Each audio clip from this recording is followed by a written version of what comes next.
Yo, what's good? Mimi ni Prince George Inc. na hii ni Prime Talks, na leo tutazungumzia very interesting topic. Ila kwa kuanza nianze na kisa kimoja hapa. Kule Marekani kuna jamii moja ya dini wamefanya research na wakapiga marufuku watoto wao kucheza hizi video games kama GTA, kama FIFA na all the games wanaweza kaanziwa. Leo tunataka tujifunze na tujadili hapa kwamba je, hizi video games zina athari yoyote kwenye maisha ya mtu? Je, hizi video games zina addiction ambayo inaweza kuwa ni mbaya kwa mtu? Na leo niko na my brother ambaye ni mtaalam kwenye hizi video games. My brother Yusuf, karibu sana. Shukran sana. Okay, tuanze na hili swala la hichi kisa cha huko Marekani, hii platform ambayo wameweka hilo katazo kwamba wasiwape watoto wao nafasi ya kucheza hizi video games baada ya kutoka fununu na ile trailer ya GTA 6. Kwa upande wangu I think si jambo zuri, na kwa upande wangu sioni kama kuna negative impact yoyote kwa mtoto akiwa anacheza game, kwa sababu mimi ni mtu ambaye nimekuwa kwenye mazingira haya, nikimaanisha kwamba from the scratch my brothers, my sisters wote walikuwa wanacheza hizo vitu. Kwa hiyo na mimi kipindi nakuwa nikajikuta na vipende hivyo vitu na nacheza. Sasa kitu ambacho naelewa kwa nini wamefungia hivyo na kuwa wafanya watoto wao wasicheze ni kwa sababu tunaona GTA 6 ni evolution ya GTA from Vice City ambayo tulikuwa tunacheza sisi zamani, na San Andreas. Kwa hiyo unaona ni vitu ambavyo vimeanza chini kabisa. Ukiangalia Vice City, mambo ya graphics yake, story mode ilikuwa kidogo inaridhisha kwamba unaweza ukaplay mbele ya wazazi ukacheza, nothing but. Ila ukiangalia GTA 6 unaona kwamba ni ina violate terms nyingi sana kwa tamaduni za kabla ya kwenye ma violation ya tamaduni na nini. Mimi zamani unajua nilikuwa very addicted na game. Yeah. Na kumbuka nilikuwa natoroka shule ili nikacheze PlayStation. Pindicho PlayStation 2. PlayStation 3. Mimi napenda sana game na mpira. Kwa hiyo nilikuwa natoroka. Na kumbuka tulikuwa kipindi tunacheza kitu cha loser. Atakayefungwa ndo analipa. Sasa kitu kama hichi kuna kipindi nikapita kwenye sehemu moja wanacheza hizi games. Nikaona watoto wa shule wengi sana wamekaa pale. Nikaa nawaza, na ilikuwa ni muda wa darasani, inakuaje vitu kama hivi? Hebu tuzungumzie hizi addictions za games. Ina impact yote mbaya kwa mtu au nini? Nadhani impact hususan kwa watoto wanaokuwa, tunazungumzia darasa la kwanza, la pili, la tatu, la nne, primary, addiction yao ni mbaya sana. Mimi ni mmoja wa watu ambao nilikuwa na addiction hiyo. Chapa sana kwa game. Nakumbuka kuna siku instead of going to school, ila nilikuwa sifiki shuleni, napita sehemu fulani naingia game. Kwa hiyo addiction yake ni mbaya sana. Nila nikasema hiyo. Na is there any way tunaweza kubadilisha ama kuliepusha hilo, au ndio hivyo na sisi tupige ban tu jamii yetu na watoto wetu kwamba wasicheze games wala kujihusisha mambo kama hayo? Kitu ambacho kinabidi kifanywe hapo ni kuwaelewesha watoto zaidi kwamba gaming ina time yake. Okay, school ina muda wake, gaming ina muda wake, mambo mengine yana muda wake. Kwa nini tunakuwa addicted sana? Ni kwa sababu tunakuwa tumebase sana kwenye game. Akili yetu yote inakuwa inawaza game. Ukiamka unaweza ukacheza game tu, unaacha ratiba nyingine. Hiyo ndio sababu kubwa ambayo hata wazazi wanakuwa wakali sasa.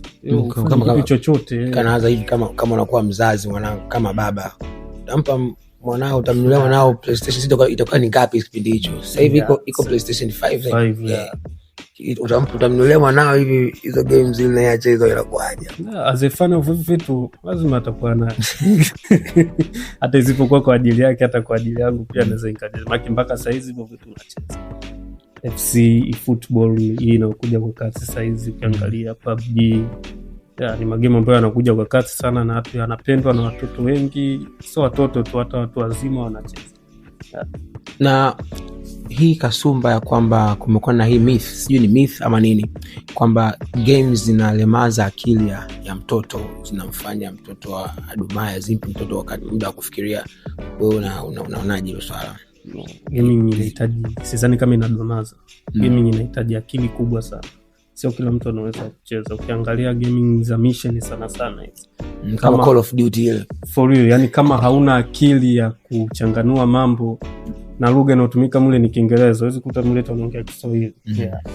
Huwezi cheza ile game. Yani huwezi fanya chochote. Kwa hiyo sidhani kama inadumaza akili. Yani vitu vile tofauti. Akili na gaming ni vitu ambavyo vinajitegemea sana. Yeah. So manake hapo it means kwamba when it comes to gaming, nadhani ni swala tu la kwamba la kuweka tu muda ya kumpangia tu ya kuelimisha zaidi. Kwa sababu chochote ambacho kifanywa kwa zaidi, anything done in excess ni inaita madhara. Lakini kama tukilimit, tukiweka discipline ina. What about hii swala la kwamba okay, let's speak kuhusu tamaduni. Nilikuwa najaribu kuangalia kwenye trailer GTA 6, tunaona watu mule wana mavazi ya bikini, wanafu lugha mule, slang fulani, matusi kidogo, slang ya Kimarekani. Sasa tunaleta hilo game kwenye jamii ya Kitanzania, kitu ambacho hakipo. Hapo tunafanyaje? Tunasemaje hapo? Kwa kijamii ya Tanzania, naweza nikasema kwamba ina negative impact kwenye tamaduni yetu. Ukiangalia sisi sio watu atu entertain sana zile slang za kiunioni. Unajua English ya Marekani ilivyo, matusi nini. Pia tu entertain sana aina ya mavazi wanayovaa. Ukiangalia vibikini, kuna scene moja inaonyesha hapo kama beach half naked kabisa. Kwa hiyo kwa jamii ya Tanzania itakuwa ngumu kidogo, ila kulizuia game haiwezekani.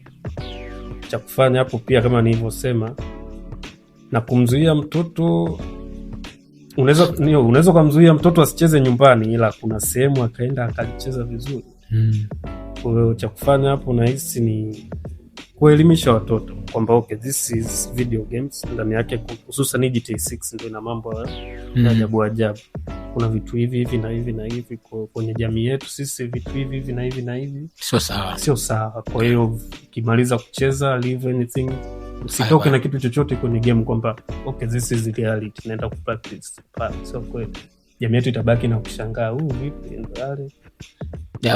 Unajua zamani ilikuwa watu walikuwa wanapiga vita sana masuala ya movies, kwamba movie ndo zinaharibu watu.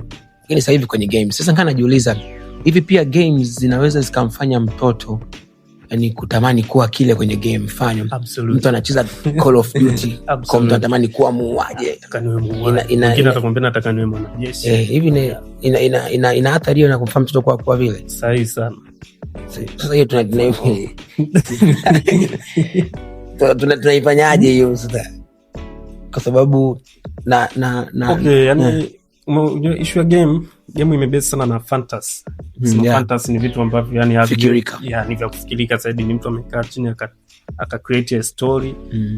Ni vitu ambavyo haviwezi kutokea, lakini na hiyo vitu inatokea kwa watoto wa sasa wenye umri mdogo, tuseme miaka 8 hadi 15 hapa 16.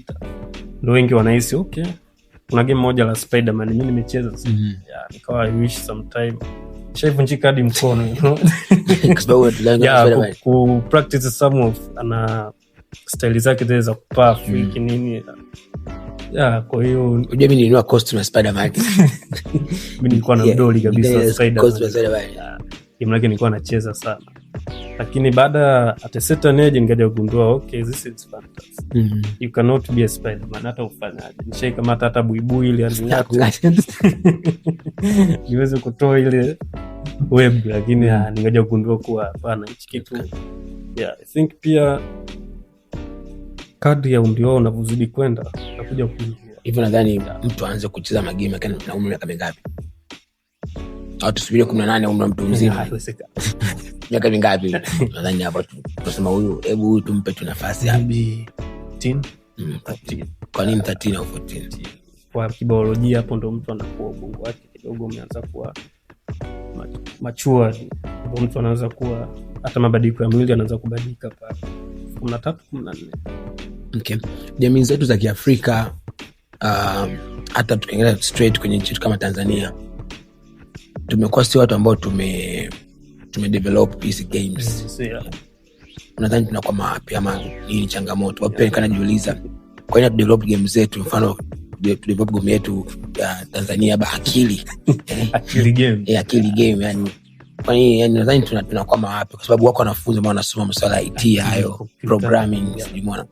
Sisi tunakuwa mapi na tunafanyaje? Kwa sababu ili hata hii podcast ambayo tunafanya isaidie hata kuleta chachu fulani. Okay, we have to do something kwenye ile eneo la kutengeneza games na nini. Kwa sababu ni moja field ambayo ni very inakuwa kwa kasi, na games zilikuja kuwa ni very important kipindi cha corona. Watu wakawa tunacheza ndani pia ni ajira, watu wanapata hela. Ya kuna ule gamer ni streamer, ni hata ile speed alianza kama game. Okay. Na kuna baadhi ya wacheza game wakubwa tu naweza kukutajia Hermes kama unamjua. Simjui lakini nitaitikia tu yeye. Ni yeye anacheza sana mpira, bado sana kwenye mpira. Pia ni gamer mzuri sana. Yeye anaonaga hata FIFA, anaonaga mashindano ya gamers anacheza hayo. Okay. Ni moja source income kwa wamiliki pia na baadhi kwa wachezaji. Ndio kitu ambacho kinatukwamisha sisi Tanzania. Naweza nikaenda moja kwa moja kwenye issue ya teknolojia. Siamini kwamba eti sisi hatuna watu wenye creativity ya ku make a story iwe specific for games. No, watu wanasoma IT, mtu anaweza kutengeneza kitu fulani, lakini kitu kinachokuja kutubana kwenye teknolojia. Kwenye game kuna vitu vinaitwa developers. Yani bila kuwa na hicho kitu huwezi kutengeneza game lolote. Okay, utatengeneza lakini ndio vitakuwa vile vigame vya Sudoku ambavyo ni too boring, yani havimshawishi mtu kuendelea kucheza more and more. Kwa sana hapo ni teknolojia. Pia hata nahisi serikali yetu bado haijawekeza sana kwenye masuala ya video game. Nadhani pia inabidi wawekeze hivyo. Keza sana kwenye pia hata unajua gaming inahitaji network. Hatuna ile network ya moja kwa moja kwamba iliyonyoka. Kuna game moja niona kwa amechukua scene ya Afrika. Sijui kama ni Resident Evil ile. Resident Evil ipo scene ya Afrika. Kuna game moja inaitwa Uncharted. Hiyo scene ya Afrika ipo. Wanachukua baadhi ya sehemu ila hawachukui ile. So uvyosema hapo network, ndani pia ingetafuta namna ambayo tunaweza tukalink watu wa programming wa Bongo na hizo nchi zingine, ili naweza kuambia kitu kimoja. Kwa mfano game la football ile inakuwa na PUBG. Watu wa Tanzania au niseme watu wa Afrika wanalalamika sana kwenye issue ya server. Server hiyo ndio inahusisha mambo ya mitandao. Ukiwa unaingia kwenye game pale, tuseme unaenda kucheza PVP match. Hiyo PVP match unakuwa unacheza na mtu. Let's say mimi nipo Tanzania hapa, naweza nikacheza na mtu yuko Marekani, mtu yuko Kenya, mtu yuko all over the world, as long as ana hilo game naweza kucheza. Lakini sisi kitu kinachokuja kutuumiza kwenye server pale, kuna minara mitano. Kwenye hiyo minara mitano sisi Afrika ukijitahidi sana unapata baa 3. Lakini ukiangalia nchi tuseme Europe anapata baa zote 5. Hata uwe na FPS kubwa kiasi gani huwezi kumshinda yule mtu. Yani kwenye issue ya mtandao atakuacha mbali sana. Sawa, utakuwa una kasi, utakuwa una nini, ila kuna zile zinatokea lagging, inafunga alipo slow nini. Kwa hiyo ni vitu ambavyo vinakera, ila I love this. Ngoja nifanye tu. Okay. Kwa hapa inabidi tujue, tutafute namna ya kufanya wa developer wa Tanzania waweze kupata ujuzi zaidi. Na so far naona pia kama Tanzania pia tunajitahidi kutengeneza hizo applications. Naona watu wengi wanatengeneza application hizi, which is ni maendeleo kidogo kwa sasa hivi. So guys, kwa wale ma gamers na tunapenda kuzama game, I think this is for you. Na mjadili mambo ya msingi sana kama my brother Yusuf hapa. So we are done for today. Till next time, usisahau kusubscribe, comment, like na kushare. We love you. This is Prime Talks Season 2. Bye bye.